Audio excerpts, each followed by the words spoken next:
Welcome, my friends. I'm Rick, and this is your seat at the table, and we are looking at a different war game, a different tabletop war game called Panzer Leader, the game of tactical warfare on the Western Front from 1944 to 1945. I purchased this book in the mid 80s. I don't know if it was right before I graduated high school in 85 or right after, but I got it and I played, this game, and I played it a lot. I'm a big fan of war games in general. I always have been. And this one here, a couple friends and I played heavily for better part of a decade and a half. Now, this is the first time I really even got into this game. Looked at it, other than I briefly did a video of it a long time ago, and I haven't touched it much since then. So we're going to get into it just a little bit here and see what we got. So as you can see, uh, it comes with 3 boards, and each board is set up so it can go match up with each other. So you can either do these, so you have numerous possible combinations of how you want to lay this out. So you can see. And another one would be, you play it end to end, where you would take potentially the board like this and do this. You can see the roadworks allow for this. This allows you to recreate most of the battles, starting with the Battle of Normandy, things like this for the game. Uh, excuse me, I'm sorry, there's 4. There's a 4th panel. There's our other one right there. So we can set these up and have variations on however we want to play it out. Things like that. And then, of course, the pieces, they come in 2 different sizes, and it uses 6-sided dice. And of course, my dice are all in my bags. So we have various markers and things like that. Markers to represent damaged tanks or damaged vehicles, period. Roadblocks of some sort, so you block roads potentially. Minefields. You can deploy minefields. So here's a roadblock, and then it will put a minefield on either side of the roadblock. So the idea being is if you try to go, your opponent would not necessarily know that's what's there until they stumble into it. And then we have defense markers for fortified locations. And as you can see, there's quite a few. These are quite a few of them, and there's several types. So you can represent the Allies having a damaged vehicle here, and the Germans having a damaged vehicle over there, so on and so forth. And then, of course, the unit tags. And these things, there's probably 40 or 50 different units represented. Here is a M1 or an M14 or an M4. I can't read it. My eyesight's not what it used to be, my friends. I need a magnifying glass. There's a tank unit, right? That tank unit has been spotted, potentially coming under fire from artillery. And coming along the road behind him is an infantry unit. And here's a 25-pounder artillery unit that we've set up over here in the woods. And our opponent, the Germans, have several infantry units around Nice and in Nice. And true to World War II's annals, the Germans' logistic train actually does include horse and wagons. So there's several horse-drawn wagons for resupplying the units that they've got stuck up here in Nice. And let's see, we get an armored vehicle out of here. And here's a Puma. So we got a Puma armored car also there in town. I guess you can't really see that up there very well. Let's see, let me pull those down. Let's bring that battle map down here. All right, so I can get it on the video. All right, there you go. All right, so you get the gist, you get the idea. And hey, what do you know? One side's got a locust. All right, that's obviously not supposed to be in that bag, but it's okay. Here's a American Allied half track. here's a fighter bomber in operation. We got a fighter bomber. Oh, here, I do have the dice in the bag. All right, so that was the dice that came with it, I believe. Don't quote me on that. There's only one in there, so that might just be one I substituted in there. Who knows? But the idea is the same. We've got it's a nice game system, and it's fairly simple to play and understand. The rule book is mostly scenario, right? And unit designation. So we're going to come in here and we'll give a brief look. Let's see. Copyright 1974, the Avalon Hill Game Company. So this has been sitting on Iber's shelves for a couple of years because I'd seen it number for a while, and then one day I just got I just decided I had to have it. So we have German. The game components include a map board consisting of 4 sections which can be joined together in a variety of ways. German die-cut counter sheet with 192 pieces. Allied die-cut counter sheet with 192 pieces. A set of situation, a player 8 cards, 7 cards, which I don't know. I don't seem to have the cards, or I don't know. I don't see them. Oh no, that's them. That's these things here. Never mind. I was thinking of little cards. Rules of play, designer's notebook, 1 dice. Yeah, so that is the dice. That is the dice that came with it. 1 single 6-sided dice. Playing pieces. So basically, it breaks these down. So if we look at this piece here, and in the corner, the 6 up here is the attack strength. The 5 over here is the range. The A in the middle is the weapon type. In this type, it's an artillery piece. The symbol, of course, represents what it is. In this case, it's a Hetzer here, but it's a Puma there. The defense strength, so its attack is a 6, its defense is a 3, its range and movement, or range and weapon range is 5, so this thing could shoot 5 hexes out, depending on what's blocking the range. And then the movement allowance is 14. So this thing is an armored car. It's pretty fast. It moves. It can cover quite a bit of range. And then the pick number down here. So all vehicle units are symbolized with appropriate silhouette, and all other non-vehicular units are symbolized with standard military planning symbols.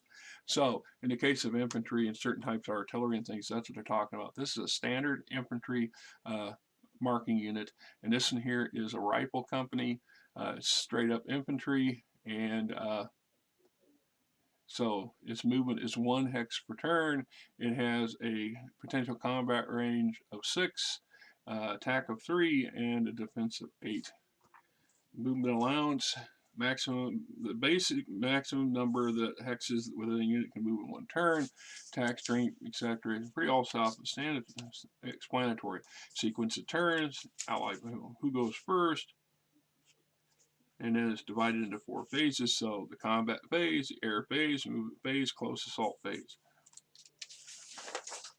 Then we have movement, terrain features, how to move units, transportation units, road movement,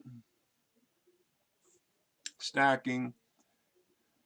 It says here, both unit sites may stack a maximum of 4 units in 1 hex. Excuse me, I feel like I'm going to have to sneeze.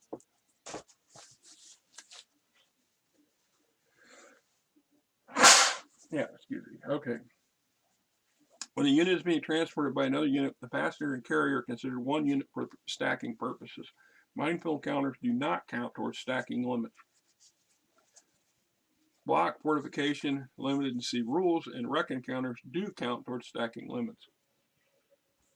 Stacking limits apply to all times. So potentially, if I had 4 damaged tanks all stacked up in one, then nothing else could enter that. Nothing else could enter this hex if there's 4 of these bad boys sitting there. So if I have a stack of 4 sitting there, then we wouldn't be able to do it. I know an old trick that's a lot of players like to use when you're dealing with air counters. I always like to have a spare dice. That way I can elevate it, so I know that this represents an aircraft that's in the air and in flight and not on the ground. It helps designate the difference between the two. So we're looking at stacking, how to have combat, direct fire attacks, indirect fire attacks, die roll, overrun attacks. So indirect, if I'm firing my artillery piece and I'm going to fire at the town and I'm trying to target this one here, and I'm going to be told to roll a dice. So my 25 pounder fires at those transport units there on the edge of town, and I roll a 5. It says indirect fire hits one of the 6 adjacent hexes. So on a 1 or 2, I would hit the target. On 3 to 5, I hit an adjacent hex. And then on a 6, the indirect fire widely disperses and no units are hurt. So in this case, I didn't hit my target.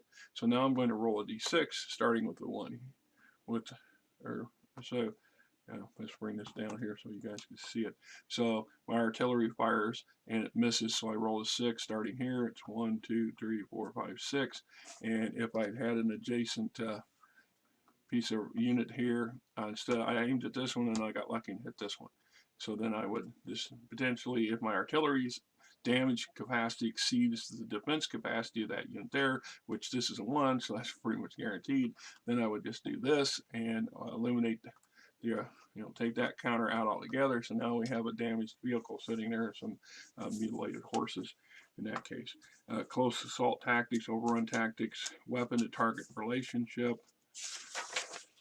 Then we talk about obstacles, line of sight, streams and spotting, positional defenses, mines, blocks, fortifications, so like roadblocks, engineers, clearing minefields, special engineer vehicles, demolition and demolitions and obstacles. Chapter 11, amphibious landings, a setup procedure, Allied sea hex placement, beach landings, German fire, air power, movement, observation aircraft, fighter bombers, anti-aircraft defenses. Then we got summary of turn of events, general rules for the situations, using the situation card. All right. And then we have examples of how things work in here and how you would play it out. So, like I said, here's a German or an American tank unit, and it comes under fire from 2 German artillery pieces, mortar units, and two attacking tank units. So they're all firing range on this unit here. So, and you get instructions, pretty easy to understand how things maneuver and work and how to place stuff. Then we get our unit function table. So this is literally every unit that's available to the game in the game. And like I said, with 192 counters, there's probably 40 to 50 units. I'm not going to actually count them, but just as an example, there's 1, 2, 3, 4, 5. There's 6 different basic infantry types here, and there's about 12 different kinds of towed guns. So you got towed guns, infantry, transports, armored cars. And so in this case, I'm looking at the symbol, and this is a 57 millimeter towed gun, and composition is 4 57 millimeter anti-tank guns and 39 men. It's classified A as artillery. Attack modes is defense only. Target not applicable. Movement is pass, 4, stack, yes, so on and so forth. So then we got self-propelled artillery, assault guns, tank destroyers, tanks, engineer armored fighting vehicles, aircraft, towed guns, once again, infantry. This is the German side, so that's the Allied side of stuff. This is the German side of things.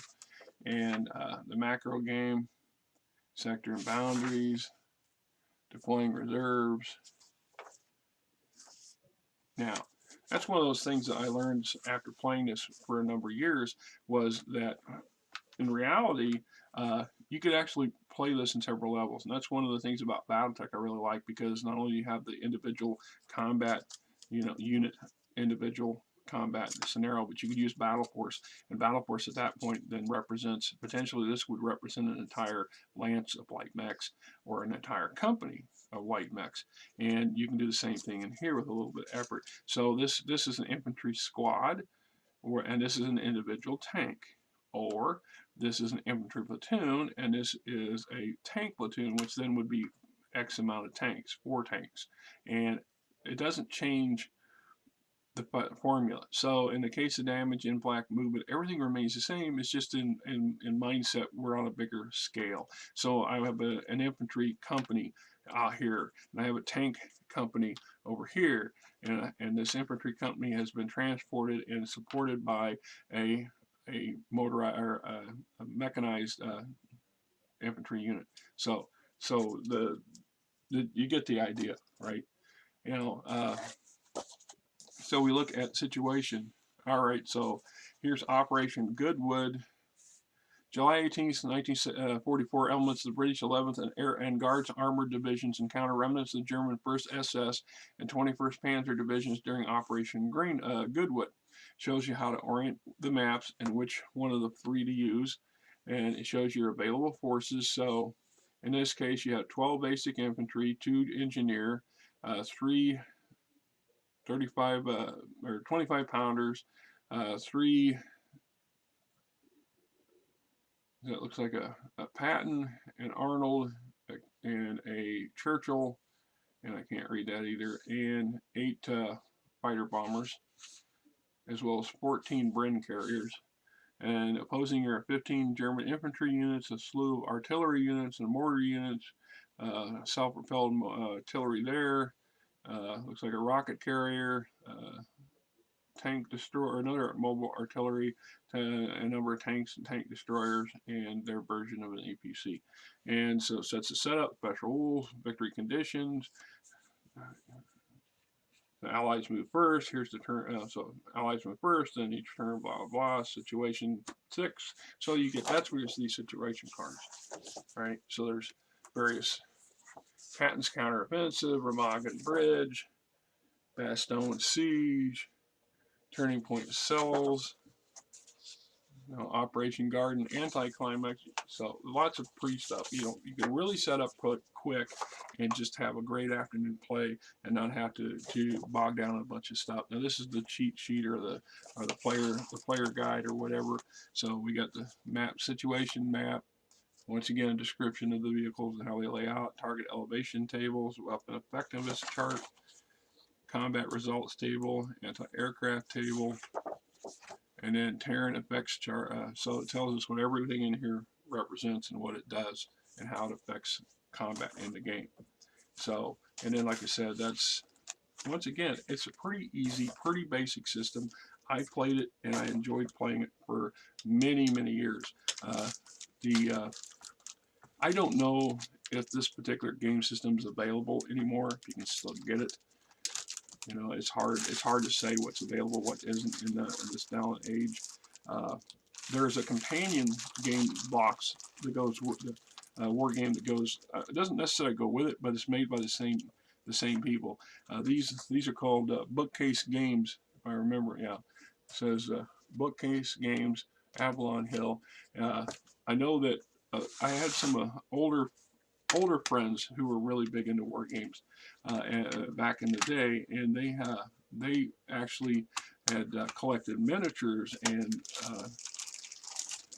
for use in, as opposed to using the cardboard cutout counters. And if you could afford to do that stuff, that was great. But those things were expensive then. They were expensive then, and they were kind of limited. You have a bigger selection of that stuff now. And then with the 3D printing, geez, you could print pretty much anything you wanted. I know that a friend and I, we tried to collect as many like the little die cast, like matchbooks size combat vehicles we could find, and they were preciously few. I mean, for good reasons, I guess.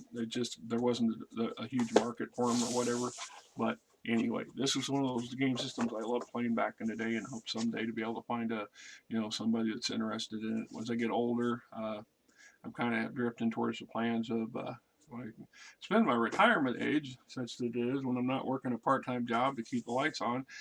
There's a couple of gaming stores that have game rooms, and I thought it would be nice to be able to go out there once a week, any early afternoon or late morning, and just set up a board and see who comes and plays. I mean, sometimes that's the best way to meet players and find new things to do.